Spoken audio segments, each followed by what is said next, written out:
in pursuit of health and wisdom. Sapio with Buck Joffrey.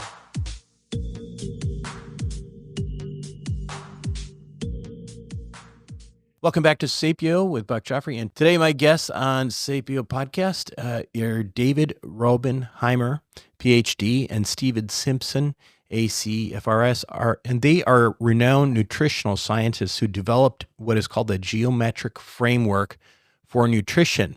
Dr. Raubenheimer holds the Leonard P. Ullman Chair in Nutritional Ecology at the University of Sydney, while Professor Simpson is the academic director of the Charles Perkins Center and a professor in the School of Life and Environmental Sciences at the same institution. Their innovative approach examines the impact of multiple nutrients on health and aging simultaneously, sort of moving beyond the traditional focus on single nutrients. Their research explores the interactions between macronutrients with a particular emphasis on protein's role in regulating food intake and influencing health outcomes. Their work has significant implications for addressing contemporary nutritional challenges such as obesity and age-related diseases. Gentlemen, thanks for joining me. It's a pleasure, Mike. Why don't we just get to the crux of all of this? Why don't we start simply by you defining what exactly this geometric framework for nutrition is, and I guess how it differs from traditional approaches to studying human nutrition. Well, David, you go for that. Okay, so the short answer is that the nutritional geometry framework is a way of thinking about and more formally modeling scientifically nutrition, not as a collection of single nutrients, but as a complex mixture of components where different nutrients and other parts of diets like fiber and water and so forth interact in their effects on human biology, or in our case, biology more broadly, because we're comparative biologists and we think about humans just as another species that is different in some ways, but similar in other ways. So nutritional geometries provide us this way of thinking about nutrition where in a more complex and nuanced way, which is the way that biology interacts with nutrition. To add to that, it allows you to visualize nutrition as well. So the power of it is that it's a modeling framework, as David said, with multiple dimensions simultaneously considered, within which you can put foods, animals, changing nutritional states, food environments, and map them across scales. But you can do that visually as well. You can visualize using plots of surface responses showing how different things change in relation to changing mixtures within diets. And we think visually, we present our data visually, and that's a really powerful tool for coming to grips with what otherwise would be a really challenging multidimensional problem. But just to stress, it is visual, which helps you interpret the patterns, but it's underlain by rigorous statistical procedures. It's not just looking at patterns. Absolutely. So am I wrong to say, or would it be correct to say, I should say, that you're really looking at nutrition as not, examining each macronutrient separately, but how they interact together? Is that kind of the story? Absolutely. Yeah. And not just macronutrients. It allows you to consider the relationship between the macronutrients, one to the other, but also, as David said, with respect to other components of the diet. Or if you explode the macronutrients into their components, you can look at the relationship between amino acids within proteins or different types of carbohydrates or fatty acids as well. How does your research challenge conventional wisdom in terms of, I guess the conventional wisdom, calorie counting as a form of weight management? How does your research, challenge that? Yeah, well, of course, calories are important, but not all calories are equal. Ultimately, calories is just a way of expressing a property of diets and specific components of those diets. So what we've done is gone into more detail and asked firstly, looked at the macronutrients, the molecular substrates of calories. And as we said earlier, think about them not just as one thing, but as as different molecular substrates and ask how each of those separately and interactively interact with human biology. So the obvious illustration of that is the question of why it is that in some circumstances people eat more calories than what their bodies need, leading to an obesity epidemic, and depending on the source of calories, diabetes, and so forth. And rather than think about the appetite driving for energy or for calories driving that overconsumption, we've looked at all three of the macronutrient appetites, and we've demonstrated initially in insects that we don't have a single appetite. We have separate appetites for different macronutrients. We've asked the question, well, how do those appetites interact in a situation of macronutrient imbalance? And we found that the strongest of those appetites is the protein appetite.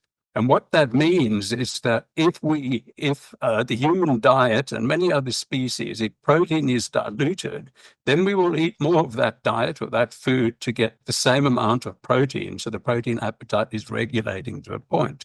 And if it's calories such as fats and carbohydrates that are diluting protein, then we're going to overeat fats and carbohydrates and calories as a consequence, not of having a strong appetite for fats and carbohydrates and calories, but having a stronger appetite for protein, the third macronutrient, than we do regulate fats and carbohydrate intake.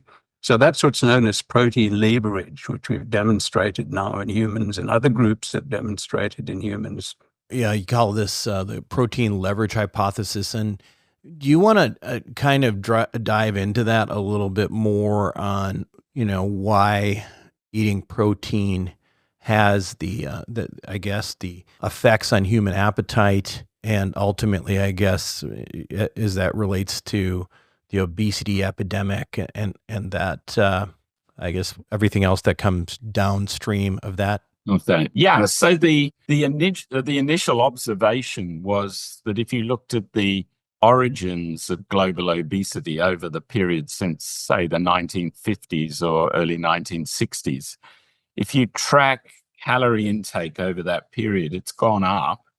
And it's gone up in the form of fat and carbohydrate calories, whereas protein calories have stayed very similar across that period of time.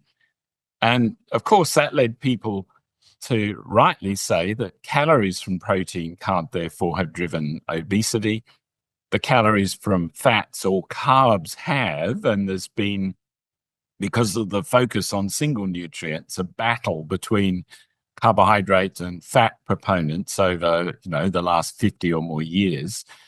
And we had the temerity to point out that the fact that protein had stayed the same may reflect the fact that it's regulated. And we already knew that animals regulate their intake of protein through, as David said, a specific protein appetite, and that it's that appetite, that control of protein to a stable intake level, that drives overall calorie intake when you dilute it in the food supply. And that's precisely what we've done in the industrialized processed food industry.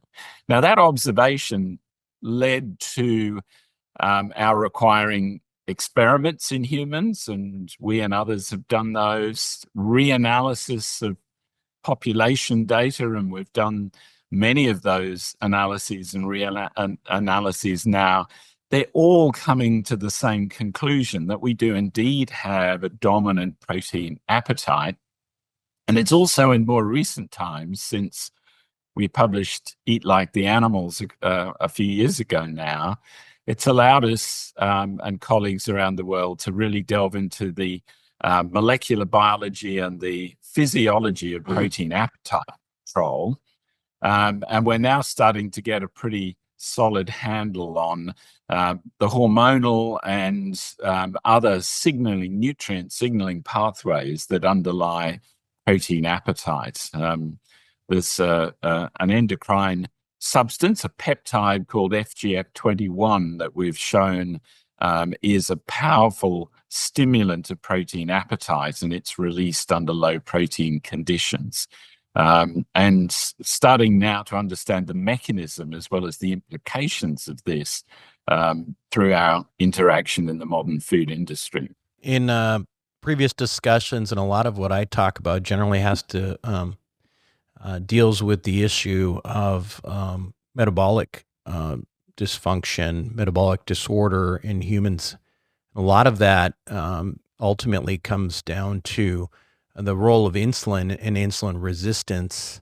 What kind of perspective are you using in your model when you consider the role of, insulin sensitivity, glucose metabolism, all of that? Because that's from a practical, speaking as a physician, from a practical clinical view, that's a very, very significant element to why protein and fat generally are better for you metabolically than in a high carbohydrate diet. Yeah, so you're exactly right. The interaction that we look at and call protein leverage, that's a mechanism that interacts to produce changes in calorie intake. Now, as it happens in humans, whether or not you dilute protein in the diet with fat or carbs doesn't make much difference on a per calorie basis to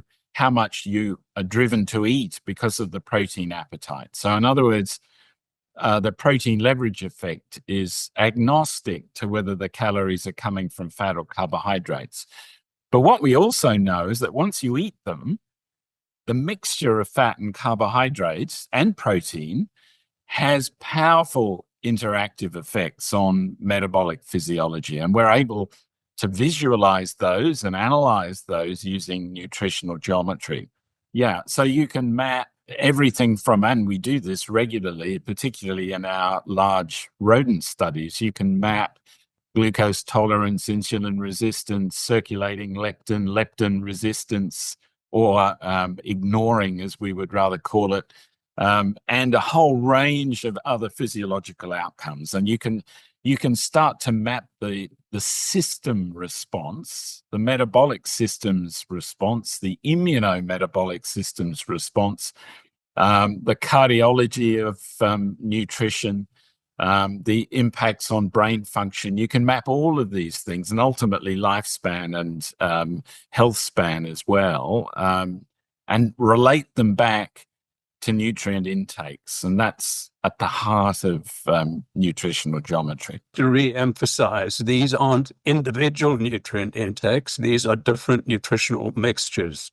Right. So we can relate the responses that Steve has spoken to the interactions as well as the separate effects of the different nutrients. But when it comes to, let's say that the conventional carbohydrate signaling pathways, insulin, glucagon, when you start mapping them not against carbohydrates singly, but their interaction with protein and fats, there are really powerful interactive influences. And we've kind of ignored those. We've tended to treat some of the pathways as being specific to different nutrients. Leptin is a fat signal. Insulin and glucagon are carbohydrate signals, and so on.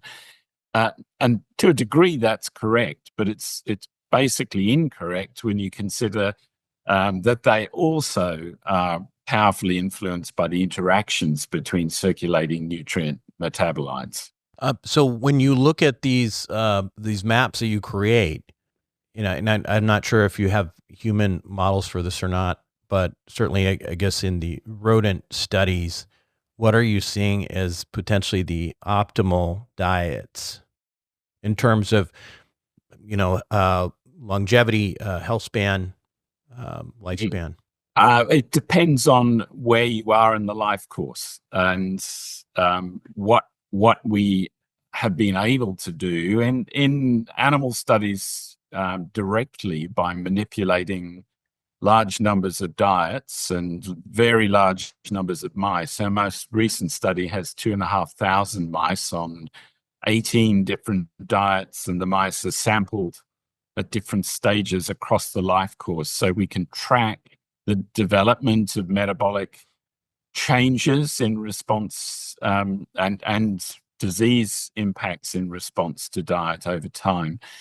But the long and short of it is that your requirements change across the life course. So if the optimal diet for a newborn infant is 7% protein, high fat and carbs, that would put you in an early grave in midlife, but it's optimal for a newborn. Then what we've found in our mouse studies is that age-specific mortality and all the hallmarks of the biology of aging up until sort of late life or early late life are reflecting a lower protein intake and a higher complex carbohydrate intake. And then in late life, animals need more protein.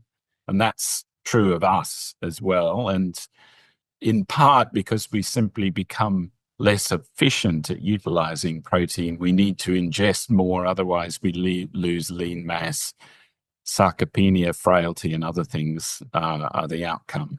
So you can imagine, it's a bit like tracking in space, navigating in space across the life course. The optimal diet mixture changes according to your stage in life and also what else you're doing in life and your other environmental circumstances, how cold it is, how warm it is, how physically active you are, whether you're anabolic and building muscle or not, and so on and so forth. So it's a matter of really understanding the nuances of nutrients and nutrient balance in relation to all of those things. So a guest that I've had on and spoken to a few times by the name of Dr. Walter Longo. Do you know? I don't know if you know Dr. Longo, but he has spoken about this topic on specifically in protein in individuals who are humans around the age of 65 needing more protein relative to earlier in life because of sarcopenia, ultimately because of our tendency to lose lean muscle mass, which is one of the major predictors of both lifespan and health span in humans. The question, absolutely, the thing that in the longevity space in humans that I feel like is very confusing to many, and in very smart people are very much both on the different sides of the fence on this is the need for lots of protein in the middle age is let's say from 30 to 60, like the Peter Attias of the world. I'd say probably a lot of the clinical guys are talking about the need of protein in excess of a gram per pound, whereas Walter and others, Sinclair, some of the more basic scientists who are not clinical, tend to focus on lower protein during this period. I'm just wondering if you could weigh in. That particular topic is all over the map. Yeah. We're all about balance, and we'll give you a balanced answer in that case. They're both right. They're both right. And the reason is as follows. The basic biology of aging, and we've shown this as well, and there are many other groups around the world. Dudley Lamming's another one, Walter Longo, Luigi Fontana, David Sinclair, etc., etc. The basic biologists who concern themselves with the molecular mechanisms of the process of aging will all agree that low protein, particularly lower branch chain amino acids, leucine is a particular one, isoleucine also, does slow the rate of the biology of aging. I don't think there's any question about that. Nuance. You mean taking in less branch chain amino acids, right? Yeah. That's the fundamental biology of aging, and the mechanisms of that are quite well known now. However, clinicians like yourself will be seeing that a lower protein diet is actually causing problems, particularly one with lots of processed carbohydrates in it. And that's correct as well. And the reason is because of protein leverage and because the composition of carbohydrates in modern diet are interacting with the lower protein content to drive not only overconsumption of total energy, but also to have pretty terrible metabolic consequences. So we've just published a paper in Bioessays, which brings all of this together in relation to our recent studies in mice, showing how the reason why a higher protein diet can be healthful in midlife, even though it's driving the aging pathways, is that it has a greater benefit in mitigating the amount of bad carbohydrates that you eat because of protein leverage damping down your appetite. You don't eat as much of the bad stuff that's already in that diet. So we have spoken in the past about a high protein, low carb diet being therapeutic in that sense, and it's therapeutic. That's actually what it is. And you might even argue that it's therapeutic at a population level, given the amount of junk food that's eaten in the standard American or Australian's diet. But it isn't optimal for aging biology. When you say therapeutic, do you mean as an intervention? Somebody's got metabolic disorder, you go in as an intervention with maybe some sort of keto diet, high protein, high fat, and regulate the metabolic dysfunction, and then gradually move into a diet that's probably more likely to provide a long-term longevity. Yes, absolutely. Yeah, that makes sense. It really emphasizes, just if I may butt in there, it really emphasizes the importance of thinking about nutrient mixtures, in this case, macronutrient mixtures, not as things in their own right, but as things in relation to different food-based dietary patterns. A certain macronutrient mixture that's obtained from a largely processed food diet is very different in its metabolic effects than the same macronutrient ratios obtained from a whole food diet. So what is optimal in one food environment, say the United States or Australia, which are very similar, would not be optimal in another food environment where the proportions of processed foods that contribute to the diet are lower or in some way different. Exactly. So the most beautiful example we can think in a preclinical context was a mouse study that we ran here a few years ago now, where we titrated protein against carbohydrate and within the carbohydrate manipulated the types of carbohydrates. So we had low, medium, and high protein as the sort of background fixed fat. And then we changed the carbohydrates. So there was either lots of resistant starch, or there was native starch, or there was sucrose, or there was fructose and glucose in one of various ratios. So this is a huge study. And this is in rats? This is in mice. In mice. In mice. Yeah. And the outcomes were really very clear. Diluting protein against a healthy carbohydrate background was life extending, and it supported better metabolic outcomes. But if you diluted protein with bad carbs, and the worst carbohydrate of all was a 1-to-1 mixture of fructose and glucose, which is high fructose corn syrup. Mm-hmm. And that, if you had high quantities of that carbohydrate in the diets of the mice, then that totally abrogated the benefit of the lower protein, and in fact made them the most toxic diet of all. So a low protein, high fructose corn syrup diet was a killer diet, whereas a equivalently low protein, high healthy carbohydrate diet with lots of resistant starch supported the longest and healthiest lifespan. So as David said, it depends fundamentally on how these two things are interacting, the carbs, the fats, and the types of carbs. And you can only really, and protein, you can only really get at that using nutritional geometry. And with fiber, very important. And fiber, yes, fiber is crucial in this. The results of that, I mean, actually it would make a lot of sense just if you consider the effects of of the of glucose metabolism from those different types of carbohydrates, right? I mean, Absolutely. Yeah. really you could be looking at again the issue. And again, I'm not as familiar with mice physiology, but in that situation, you're just encouraging insulin resistance, and Yeah, we measured that. So you're right, encouraging insulin resistance, high circulating right, insulin, high circulating glucose, fatty liver, fibrotic fatty liver, kidney disease, the mhm, whole gamut. right. In fact, actually remarkably similar to what we see in human populations that are on a high, poor carbohydrate Yeah. diet. So I think, I guess just a take home from that would be, again, low glycemic carbohydrates, right?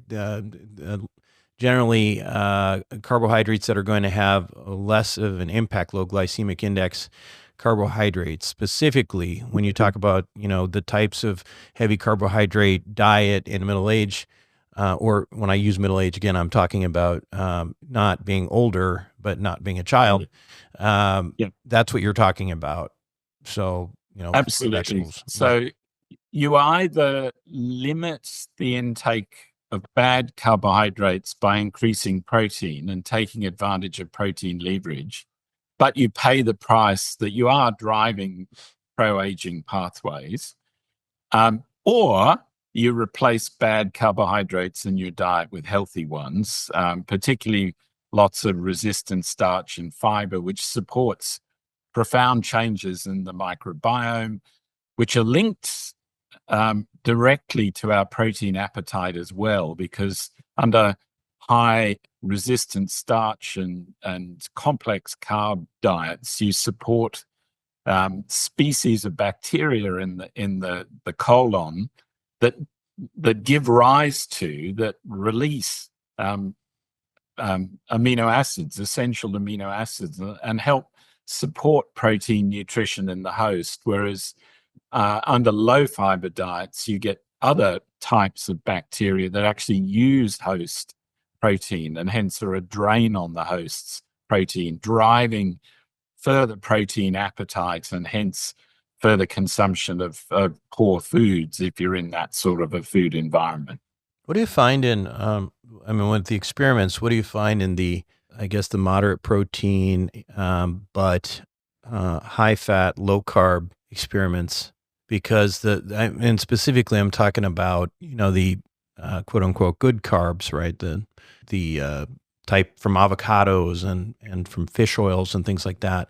I think a lot of people in the longevity space are really focused on that kind of diet, right? Where you're really getting omega-3s, lots of omega-3 fatty acids, a good amount of protein, but not a lot of carbohydrates of any kind.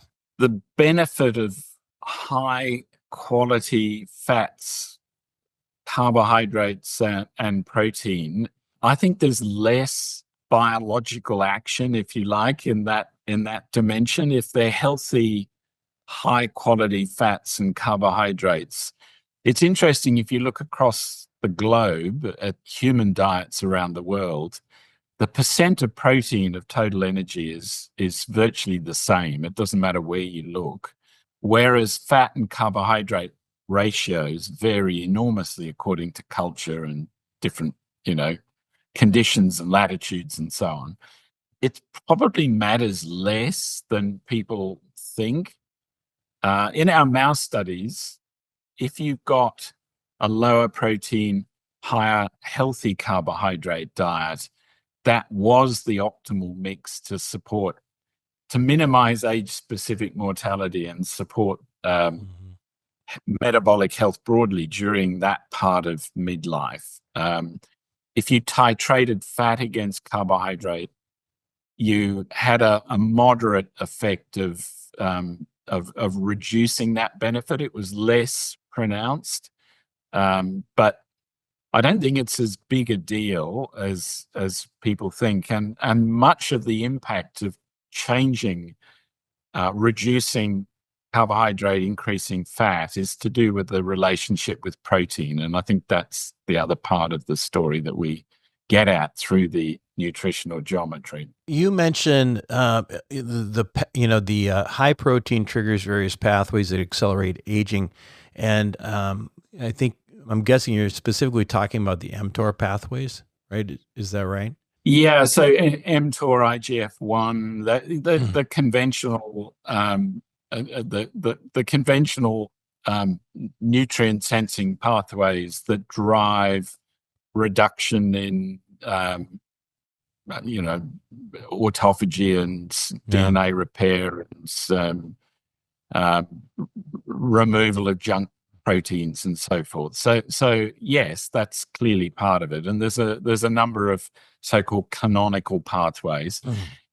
Low proteins associated with elevated FGF21, which we know is the principal protein hunger hormone, but it also supports better insulin sensitivity. It increases energy expenditure, so you burn excess calories better and so forth. So there are clear metabolic signaling pathways associated with that. But the other area of real interest is to do with the ratio of amino acids in protein. And we showed really strikingly in mice a little while ago that if you put mice on a moderate protein, high carbohydrate background, and you add you change the ratio of branch chain to non-branch chain amino acids in the protein, then you can shorten lifespan if you increase the BCAA content of the protein, but not by driving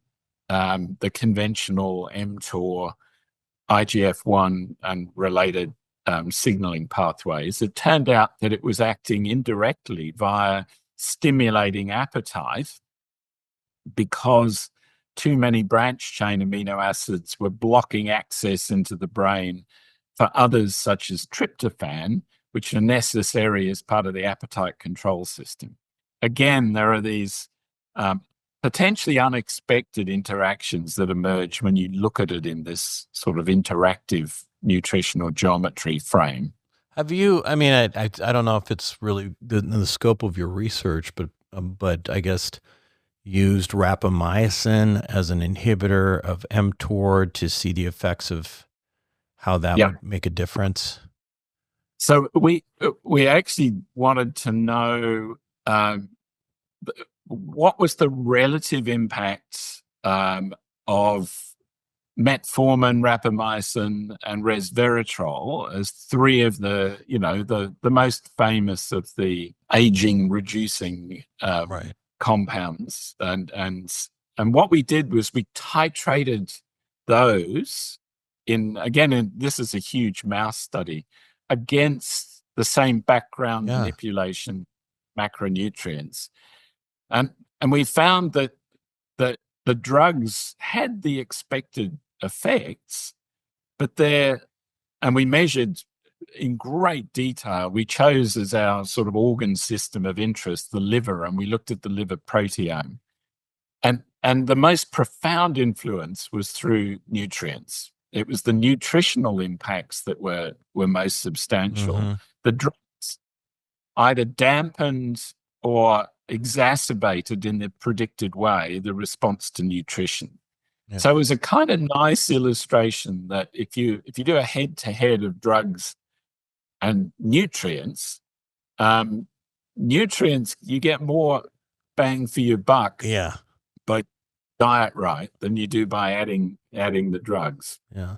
The reason I bring that up is that, one of the ways that people in the longevity space have talked about sort of circumventing the problem of high protein diets leading to the activation of the mTOR pathways is by adding pulsatile rapamycin and offsetting that, thereby, getting the benefit of the increased muscle mass, lean muscle mass, but then, downregulating the mTOR pathway via rapamycin as well. So, yeah.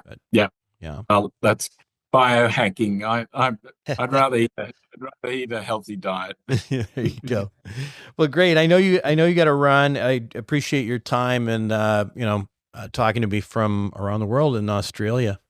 And where can we learn more about your work? Well, a good start is our most recent book, Eat Like the Animals, and our respective websites, and the Charles Perkins Center. Steve, maybe you want to speak a little bit about that in closing. Yeah, that's a great idea, Dave. So all of this nutritional science, what we've done is to build a place, and you can see the building behind me now, where we brought together more than 1,000 researchers from across all disciplines, and that includes the humanities, medical and health, life and environmental, and the physical sciences. We brought them all together in one place to start to delve not only deeply into the underlying mechanisms of the processes we're talking about, but using that biology to understand, and this is David's area because he leads the nutrition theme here, how that biology interacts with nutritional environments and our nutritional ecology, and how we can use that understanding and the inspiration that we've taken from looking at many species as well as our own, how you can take that to change and pull the levers in society that can help fix things like the food system. So we're working with people in policy, we're working with people in public health, in clinics and in clinical studies, as well as with philosophers and ethicists and historians, and basic biomedical scientists and many, many others. So that's sort of the finale, the grand finale of nutritional geometry is the building of this place. And it's been a great pleasure for us over the last decade, really, to get to do that. And the important message, getting back to where we started, is if you treat nutrition as a system, an interacting system of nutritional and other components, you can understand how it interacts with underlying metabolic systems as well as the overarching environmental or societal systems within which all of that operates. David, Stephen, thank you very much for being on the show. That's a pleasure. It's a pleasure. Thank you. You're right back. Thanks for listening to Sapio with Buck Joffrey. A quick reminder that while I am, in fact, a surgeon, nothing I say should be construed as medical advice. Now, make sure to include your physician in any medical decisions you make. And also, if you're enjoying the show, please make sure to show your support with a like, share, or subscribe. Until next time, this is Buck Joffrey for Sapio with Buck Joffrey.